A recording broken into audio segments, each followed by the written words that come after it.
So moving on to larger and more dynamic rings. I would love to see.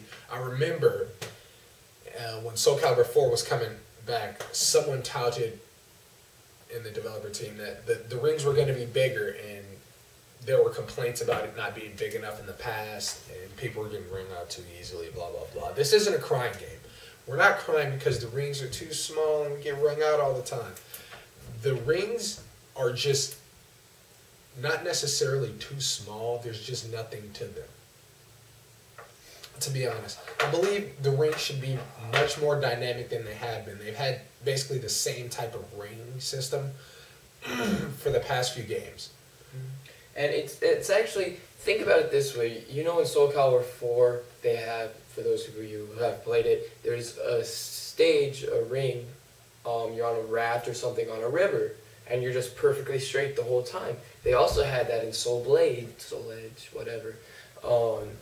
They had that same level where you were on a river on a path, but it actually moved with the water, you know, so you'd actually be going like this. If they can add more dynamics to it in that sense, you know, so it's not just a normal flat stage, you know, add something to it so it's not the same thing over and over again. At least the one in Soul Blade, be it had terrible graphics, be it a crime according to today's populace, it was just so much more aesthetically pleasing to play on, you know? And the mode he's referring to, it would be Lilong's stage in Soul Blade for the PlayStation. If you haven't played it, is the father to Soul Calibur series, and where a lot of the characters came from. And to continue on what he's saying, that's the idea, more dynamic rings. If you remember in Soul Calibur 3, there were rings covered in ice, so when you tried to fight, you would slide all over the place. Well, I'd love to see a mechanism in the game to where you could trigger probably water falling, and it changes the environment. Now you're sliding all over the place. It keeps the game dynamic, interesting, and fun. Maybe set off something and one half of the ring's on fire. They tried to do this a little bit in Soul Calibur 4. I believe there was one ring. There was an ice ring, yeah. Where you could hit the side and the thing would fall down, and I guess that was kind of cool, but it didn't really change the, you know, the overall experience you had fighting on that level, besides the fact that you could bring people out. So I would like to see larger and more dynamic rings. There's nothing wrong with aesthetically the way the rings look, because Soul Calibur has the best period visuals of any fighting game when it comes to environments. They're gorgeous, beyond gorgeous. The art team on Project Soul is amazing. They're some of them, like, most amazing concept artists you've ever seen in your life. So they know what they're doing. It's just the rings fall a little bit short in terms of okay, next thing I'd like to see in Soul Calibur 5 would be original fighting styles. Those of you who played Soul Calibur 4 know what original fighting styles were. These were styles given to created characters based on what path they took, whether it's a warrior, thief, or so-and-so. These styles vanished after that game. They debuted in 3 and vanished in 3.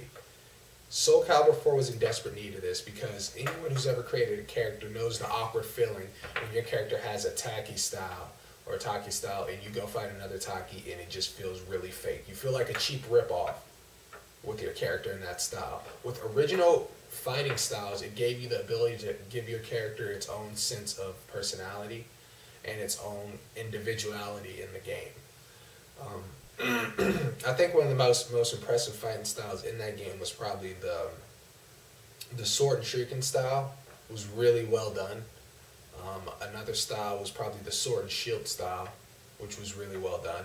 So I don't know what they did with them after Soul Calibur 3. Maybe they threw them in the trash. I don't know what happened to them, but I'd love to see them back, and I'd love to see more styles out of that. Maybe even a hand-to-hand style. Yeah. Who knows? Even though this is a sword and shield game, who knows? Anything, just vary it a little bit more. Yeah. Give us more styles, and, you know, it really gets annoying having all of, you know, Siegfried's taunts and all of his moves, and you're basically a really funny-looking Siegfried at the end of the day, to be honest. Another style that was really fun to use was, like, I don't remember what it was called, but it was the one with, like, the extendo stick. Oh yeah, the weird stick that would grow and shrink. And you get all fat and Yeah. stuff. That was a really goofy style. I really liked it though. They had the dancer style with the tambourines. That was basically a really funky ball. Though they had the ninja style, which was very well done. That almost outshone Taki style. The ninja style was really, really fun to use. A lot of styles that I don't understand why they just vanished. Like, did someone say fuck them and just throw them in the trash? They just fucking, you know, drag all of them to the trash bin. I don't understand why they didn't return when we needed them most, which was Soul Calibur IV. That game needed a lot of things. I think it needed a doctor. But I need a doctor. I didn't need you to sing it, but that was the reference I was making. Okay, the last thing we'd like to see in Soul Calibur V would be bonus characters that actually make sense. I don't know, can someone explain to me why both Yoda and Darth Vader exist in Soul Calibur 4? Can someone like throw that, like... Even the apprentice. The apprentice too, why are they there? Even though I used them. Let's be honest, this makes absolutely no sense. First off, it doesn't fit the time period whatsoever. We know it's to be cool, but hear me out. It doesn't fit the time period whatsoever. It's illogical. Lightsabers that can apparently cut through basically anything, just a normal sword and shield would stop them, and then you'd like chop some dude's head. But then again, you know, there's a lot of moves in those games where it's just like, yeah, that would actually kill somebody. That's not the point. The point is that it does not make sense that these people from a futuristic society just come back to Soul Calibur. What do they really want the Soul Edge? Is it that beast mode? When they have lightsabers, is the Soul Edge really that cool? Let's be honest. It just absolutely makes no sense. Force powers and shit. Fucking Spawn. Really? What the fuck is Spawn doing in Soul Calibur? Yeah, it's cool, but it doesn't make any sense. And I personally could care less for characters that make no sense in the series. A bonus character I feel that would be perfect in Soul Calibur would be someone who, number one, fits the time period, number two, has a reason to be there, and number three, is believable in the series. Okay, now a lot of people have a lot of suggestions for that for games, but I'm actually gonna throw out a suggestion that not too many people have thought about right now for a Soul Calibur game. They probably have their characters in mind who they want to throw in the game. But this is for future reference if you're going to put a bonus character in Soul Calibur. Now, number one, I said it has to fit the time period. It has to have a reason to be there, and it has to make sense. Now, a character I can think of that would fit all three of those modes, it would be perfect in this game, would be Xena. Now, as you're hating in the comment box, think about it. Number one, everyone knows who fucking Xena is. Simple as that. It would be easily the most noticeable character in the game. You would walk by and go, that's Xena. Easy. Everyone knows who she is. Number two, it fits the time period perfectly. Number three, she would have a reason to be there on a quest for redemption that stop this all-powerful evil Soul Edge that everyone wants and has the potential to destroy the world. Number three, her fighting style would work perfectly in the game, the over-the-top flip, shock room, all this shit. It would work perfectly in the video game. Perfectly. Number four, voice acting is not a problem because Lucy Lawless is still around being milfy somewhere. You can get her to do voice acting. She could probably still do the sha-la-la thing. She can do it easy.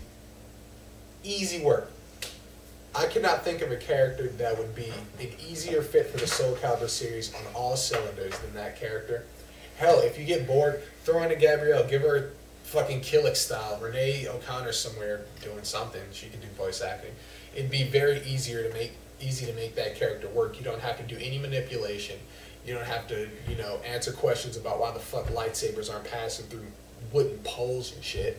It makes perfect sense, and it would be a cool dynamic character to add to the series. Now, I'm only throwing this out because I haven't heard it yet. People are too busy talking about how they want Sephiroth in the game. See, that's another thing. People are talking about how everyone wants Final Fantasy, Sephiroth, Cloud, blah, blah, blah, same old shit, Lightning, I don't know. But, you know, I'm a big fan of the older Final Fantasy games. Big fan of them. But the thing is, you can't be. Everyone needs to stop. I mean, if we're supposed to go with Final Fantasy, let's say they go down the Final Fantasy route, I beg of you not to use Cloud, Sephiroth, or any of them. Use someone that would fit the time period and someone who's not so overused with everything. Like, for instance, if I had to pick, my favorite Final Fantasy is Final Fantasy VI, but even that wouldn't fit in the time period at all.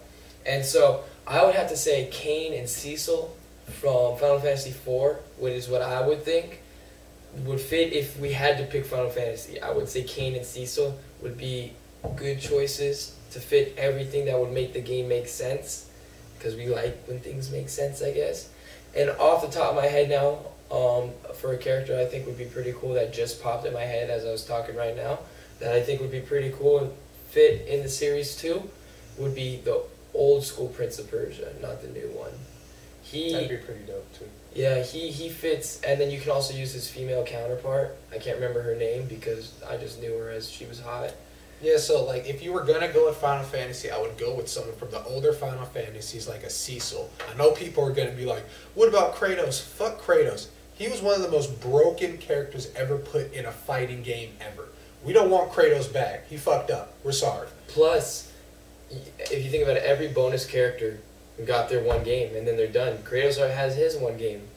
Don't bring him back. He's not a character of Soul Calibur. He's a character of God of War. I'm sorry he featured in one character one time, in one game one time. I mean, he made sense, but they fucked him up. He was entirely too broken. They might as well have had a gamepad with a joystick on one side and a big red button that said rape on the other side, and you just move the joystick and press rape and you just destroy people. That's how broken Kratos was to me. But like we said before, these are characters that we feel would be perfect bonus characters. Kain and Cecil from Soul Calibur IV. If we had to go the Final Fantasy Old school Prince of Persia to where he was actually Persian. And I feel Xena would be a perfect fit, not only for gameplay-wise, logically, but marketability. Everyone knows who fucking Xena is. You would see that and go instantaneously, I know who that is, and that character makes sense being in the fucking Soul Calibur world.